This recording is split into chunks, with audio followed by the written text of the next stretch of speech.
வணக்கம். திசைகளின் 10 மணி செய்திகள். அடையாள கார்டு விண்ணப்ப செயல்முறை மேம்படுத்தப்படும். அமலாக்க முகமை நேர்மை ஆணையமான EAIC பரிந்துரைத்திருப்பதைப் போல தேசிய பதிவு இலாகாவின் அடையாள கார்டு விண்ணப்ப செயல்முறையை மேம்படுத்த உள்துறை அமைச்சு உறுதி பூண்டுள்ளதாக அதன் அமைச்சர் டத்தோஸ்ரீ சைஃபுடின் நசட்டியோன் இஸ்மாயில் தெரிவித்தார். EAIC-யின் பரிந்துரை மற்றும் வெளிப்பாட்டை உள்துறை அமைச்சு மதிப்பதாகவும் அந்த ஆணையம் பரிந்துரைத்ததைப் போல மக்களின் வசதிக்கு முன்னுரிமை அளிக்கப்படும் என்று சைஃபுடின் விளக்கினார். மக்களின் விண்ணப்பங்கள் தோல்வி அடைவதற்கு சில வேளைகளில் ஆவணங்கள் போலியானவை என்பதால் அவற்றை தேசிய பதிவு இலாகா நிராகரித்திருப்பதையும் சைஃபுடின் சுட்டிக்காட்டினார். அதேவேளையில் மகப்பேறு மருத்துவமனையில் உண்மையிலேயே அத்தகைய பிறப்பு பதிவு செய்யப்படாத நிலையில் பிறப்பு சான்றிதழ் பெறுவதற்கு அது போலி ஆவணங்களை தயார்படுத்திக் கொடுத்திருப்பதையும் சைஃபுடின் சுட்டிக்காட்டினார். நம்பகத்தன்மைக்கு முன்னுரிமை அளித்து வரும் தேசிய பதிவு இலாகா இதுபோன்ற விவகாரங்களில் தெளிவான நிலைப்பாட்டை கொண்டிருந்த போதிலும் அதனை மேம்படுத்துவதற்கு முன்வைக்கப்படும் எந்தவொரு பரிந்துரையையும் வெளிப்படையாக ஏற்றுக்கொள்ள உள்துறை அமைச்சு தயாராக இருப்பதாக சைஃபுடின் உறுதி கூறினார். நாட்டின் புதிய தலைமை நீதிபதியை நியமிப்பதிலும் அறிவிப்பதிலும் ஏற்படக்கூடிய காலதாமதம் ஒரு சுயேட்சை அமைப்பான நீதி பரிபாலனத்துறை மீது மக்கள் கொண்டுள்ள நம்பிக்கையை பாதிக்க செய்துவிடும் என்று வலியுறுத்தப்பட்டுள்ளது. மலேசிய வழக்கறிஞர் மன்றம் அச்சம் தெரிவித்திருப்பதைப் போல தலைமை நீதிபதியை நியமிப்பதில் காலதாமதமும் வெளிப்படைத்தன்மை குறைபாடும் கூடாது. அப்படி இருக்குமானால் கடந்த காலங்களில் நிலவி வந்ததைப் போல ஒரு சுயேட்சை அமைப்பான நீதி பரிபாலனத் துறையில் நாட்டின் நிர்வாகத் தரப்பில் உள்ளவர்களின் ஆதிக்கம் உள்ளதா என்ற சந்தேகத்தை ஏற்படுத்திவிடும் என்று சீர்திருத்தத்திற்கான தளமான CSO பிளாட்ஃபார்ம் ஃபார் ரீஃபார்ம் என்ற அமைப்பு தெரிவித்துள்ளது.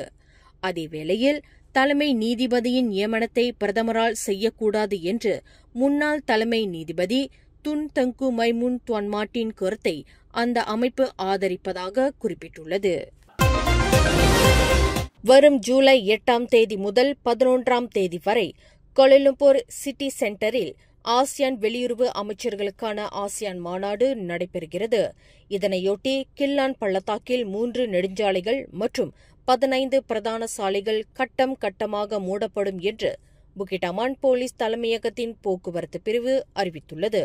கோலாலம்பூர் அனைத்துலக விமான நிலையத்திலிருந்து கோலாலம்பூர் மற்றும் கோலாலம்பூர் மாநாட்டு மையத்தில் வெளிநாட்டு பேராளர்கள் வந்து செல்வதற்கு ஏதுவாக அப்பகுதிகளில் உள்ள பிரதான சாலைகள் கட்டம் கட்டமாக மூடப்படும். பரிச்சார்த்த செயல்முறைகள் இன்று தொடங்கி ஞாயிற்றுக்கிழமை வரை நடைபெறும் என்று தெரிவிக்கப்பட்டுள்ளது. கோலாலம்பூர் அனைத்துலக விமான நிலையத்தில் 2 ஆண்டுகளுக்கு பிறகு கடந்த செவ்வாய்க்கிழமை முதல் மீண்டும் சேவையில் ஈடுபடுத்தப்பட்ட ஏரோட்ரெயின் ரயில் சேவை தொழில்நுட்ப கோளாறு காரணமாக தற்காலிகமாக நிறுத்தப்பட்டது. கனமழையைத் தொடர்ந்து சுரங்கப்பாதையில் உள்ள வடிகால் பம்புகளின் ஒன்றில் தொழில்நுட்ப கோளாறு ஏற்பட்டதாகவும் இதனால் தேங்கி நின்ற மழை தண்ணீரை அகற்ற முடியாமல் போனதாக மலேசிய ஏர்போர்ட் பெர்ஹட் தெரிவித்துள்ளது.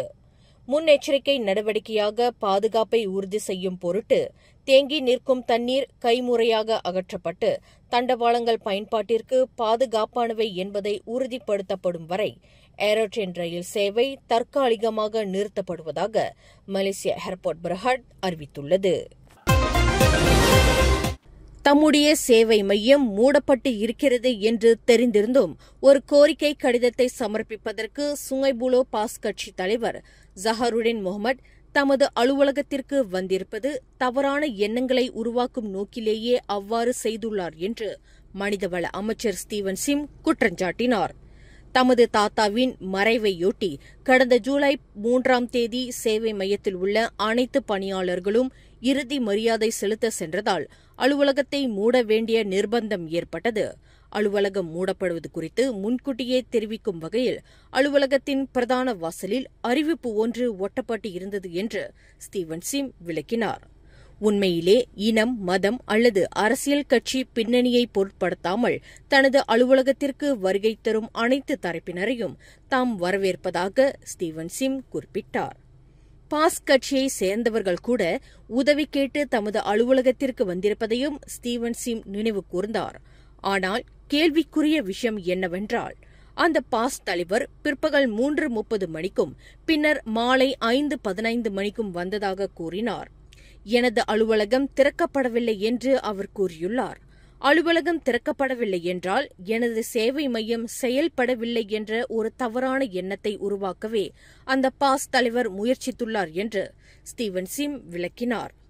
அலுவலகத்திற்கு முன் அறிவிப்பு ஒட்டப்பட்டு இருந்தும் அந்த பாஸ் தலைவர் கேள்வி எழுப்புகிறார் என்றால், ஒன்று அவருக்கு மலாய் படிக்க தெரியாமல் இருந்திருக்கலாம், அல்லது தமக்கு எதிராக தவறான கருத்தை உண்டு பண்ணவே அவர் அவ்வாறு செய்திருக்கலாம் என்று ஸ்டீவன் சிம் தெரிவித்துள்ளார். ஸ்லாங்கூர் மாநிலத்தின் தகவல் தொழில்நுட்பம் மற்றும் டிஜிட்டல் பொருளாதார கழகத்தின் ஆலோசகராக PKR துணைத் தலைவர் நூருல் ஈசா நியமிக்கப்பட்டுள்ளார். சிடெக் என்று அழைக்கப்படும் அந்த கழகத்தின் 10ஆம் ஆண்டு நிறைவு விழாவை முன்னிட்டு அதன் ஆலோசகராக பிரதமர் டத்தோஸ்ரீ அன்வார் இப்ராஹிமின் புதல்வி நியமிக்கப்பட்டுள்ளார். ஸ்லாங்கூர் அரசாங்கத்தின் அதிகாரப்பூர்வ தகவல் ஊடகத்தின் வாயிலாக இவ்விவரம் தெரிவிக்கப்பட்டுள்ளது. பொது கொள்கை மேம்பாட்டில் தீவிர கவனம் செலுத்தும் சிந்தனை குழாமின் தலைவர் என்ற தகுதியின் அடிப்படையில் நூருல் ஈசாவிற்கு இப்பதவி வழங்கப்பட்டுள்ளதாக அது குறிப்பிட்டுள்ளது. கோலாலம்பூர் ஜலான் நக்கோடா யூசுப் ஆஃப் ஜலான் காக்ரேனில் வீற்றிருக்கும் மிகப்பெரிய உணவு வளாகமான விருந்து ஃபுட்கார்ட் உணவு வளாகம் இன்று காலையில் தீப்பிடித்துக் கொண்டது. இதில் 3 ஸ்டால் கடைகள் அழிந்ததாக தெரிவிக்கப்பட்டுள்ளது.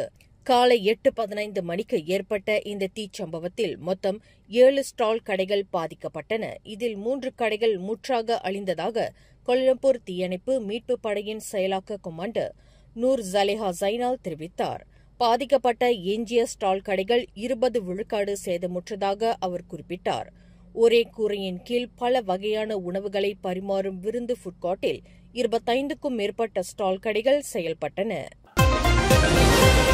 வங்காளதேசத்திலிருந்து சிண்டிகேட் கும்பல் மூலமாக தொழிலாளர்கள் தெரிவிக்கப்படும் முறையை மலேசியா நிறுத்திக் கொள்ள வேண்டும் என்று கில்னான் முன்னாள் MP சார்ல்ஸ் சந்தியாகோ கேட்டுக் கொண்டுள்ளார். தங்கள் நாட்டு தொழிலாளர்களை வேலைக்கு எடுப்பதில் சிண்டிகேட் கும்பலை இடைத்தரகராக பயன்படுத்த வேண்டாம் என்று வங்காளதேசம் விடுத்துள்ள கோரிக்கையை மலேசியா கவனத்தில் கொள்ள வேண்டும் என்று அவர் வலியுறுத்தினார். தங்கள் பிரஜைகள் மலேசியாவிற்கு வேலைக்கு செல்வதை தற்காலிகமாக தடை விதிக்கக்கூடும் என்று வெளிநாட்டில் வேலை செய்து வரும் வங்காளதேச பிரஜைகள் நலன் சார்ந்த அமைச்சின் ஆலோசகர் அசிப் நஸ்ருல் அண்மையில் நினைவுறுத்தியிருந்தார். வங்காளதேச தொழிலாளர்களுக்கு மலேசியாவில் வேலை வாய்ப்பை பெற்றுத் தருவதற்கு இந்த சிண்டிகேட்டுக்கு தலா ஒரு தொழிலாளி 20,000 ரிங்கிட் முதல் 30,000 ரிங்கிட் வரை செலுத்த வேண்டியிருக்கிறது. இதனால் அந்த வங்காளதேச தொழிலாளர்கள் மலேசியாவில் காலடி எடுத்து வைப்பதற்கு முன்பே கடனில் தள்ளப்படுகின்றனர் என்று ஆசியான் மனித உரிமைகளுக்கான நாடாளுமன்ற உறுப்பினர்களின் இணைத் தலைவரான சார்ல்ஸ் தெரிவித்தார். தனது வளர்ப்பு மகளை இடிகாலால் அடித்து சித்திரவதை செய்து வந்ததுடன் கத்தியால் கீறி காயம் விளைவித்த குற்றத்திற்காக மாது ஒருவருக்கு கோலாலம்பூர் செஷன்ஸ் நீதிமன்றம் இன்று 8 ஆண்டு சிறை தண்டனை விதித்தது. 54 வயதுடைய அந்த மாது பிடிப்பட்ட தினமான கடந்த ஜூன் 28ஆம் தேதி முதல் தண்டனை அமலுக்கு வருவதாக நீதிபதி நூருல் மர்டியா ரெட்ஸா உத்தரவிட்டார். தண்டனைக்கு பிறகு 3 ஆண்டுகள் நன்னடத்தை ஜாமீனில் இருக்க வேண்டும் என்பதுடன் 4 மாதங்களுக்கு 40 மணி நேரம் சமூக சேவையில் ஈடுபட வேண்டும் என்று நீதிபதி நூருல் தனது தீர்ப்பில் தெரிவித்தார். கடந்த ஜூன் மாதம் கோலாலம்பூர் தாமான் பண்டாஹராவில் உள்ள ஒரு வீட்டில் 13 வயது வளர்ப்பு மகளை அந்த மாது சித்திரவதை செய்து வந்ததாக குற்றச்சாட்டில் தெரிவிக்கப்பட்டது. ஜார்ஜ் டவுனில் மிக அசுத்தமாக காணப்பட்ட 4 உணவகங்களை 14 நாட்களுக்கு மூடும்படி பினாங்கு மாநகர மன்றம் உத்தரவு பிறப்பித்துள்ளது. சோற்று பானைகள் வைக்கப்பட்டிருந்த இடத்தில் இடுக்குகளில் எலிகளின் எச்சம் குவிந்திருந்தது கண்டுபிடிக்கப்பட்டதைத் தொடர்ந்து அந்த 4 உணவகங்களையும் உடனடியாக மூடும்படி உத்தரவிடப்பட்டுள்ளது.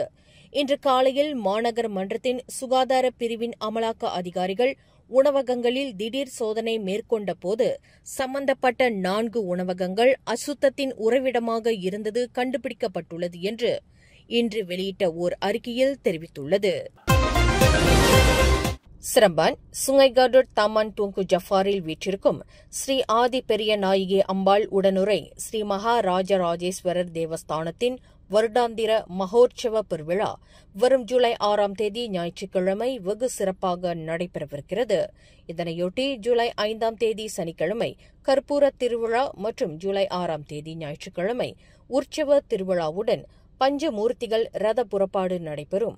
ஞாயிற்றுக்கிழமை நடைபெறவிருக்கும் வருடாந்திர மகோற்சவ பெருவிழாவையொட்டி நேற்று முன்தினம் புதன்கிழமை தேவஸ்தானத்தில் நடரேஸ்வரர் உற்சவம் வெகு சிறப்பாக நடைபெற்றது. காலையில் நடராஜ பெருமானுக்கும் ஸ்ரீ மகாராஜ ராஜேஸ்வரர் பெருமானுக்கும் விசேஷ அபிஷேகங்கள் நடைபெற்றன. மாலையில் வசந்த மண்டப பூஜைக்கு பின்னர் சுவாமிகள் உள்வீதி மற்றும் வெளிவீதி வலம் வந்தனர். மலேசியாவில் முதல் முறையாக 63 நாயன்மார்கள் மற்றும் நடராஜ பெருமான் சிவகாமி அம்மையார் ரதத்தில் வெளிவீதி வலம் வந்து பக்தர்களுக்கு அருள் காட்சி தந்தனர்.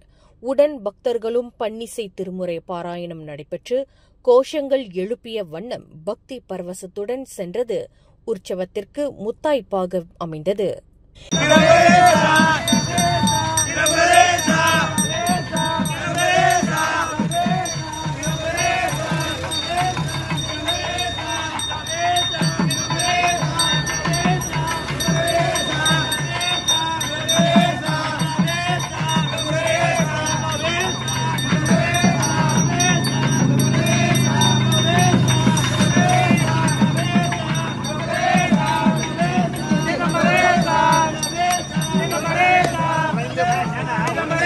தேவஸ்தானத்தின் மகோற்சவ பூஜைகள் அனைத்தும் திரு கைலாய பரம்பரை ஸ்ரீ சுந்தர பரம்பரை சூரியனார் கோயில் ஆதின ஸ்ரீ காரியம் வாமதேவ ஸ்ரீமத் சிவாக்கர தேசிக சுவாமிகளின் தலைமையில் அவரின் ஆலோசனைப்படி நடைபெற்று வருகிறது. வரும் ஞாயிற்றுக்கிழமை நடைபெறும் இந்த மகோற்சவ பெருவிழாவில் பக்தர்கள் திரளாக கலந்து கொண்டு ஸ்ரீ மகாராஜராஜேஸ்வரர் அருளாசியை பெறுமாறு தேவஸ்தானம் கேட்டுக் கொண்டுள்ளது. மேலும் செய்திகளை தெரிந்து கொள்ள கீழே இருக்கும் பெல் பட்டனை அழுத்துங்கள். உங்கள் மகிழ்ச்சியை வெளிப்படுத்த லைக் மற்றும் ஷேர் செய்யுங்கள். தொடர்ந்து திசைகளோடு இணைந்திருக்க சப்ஸ்கிரைப் செய்யுங்கள்.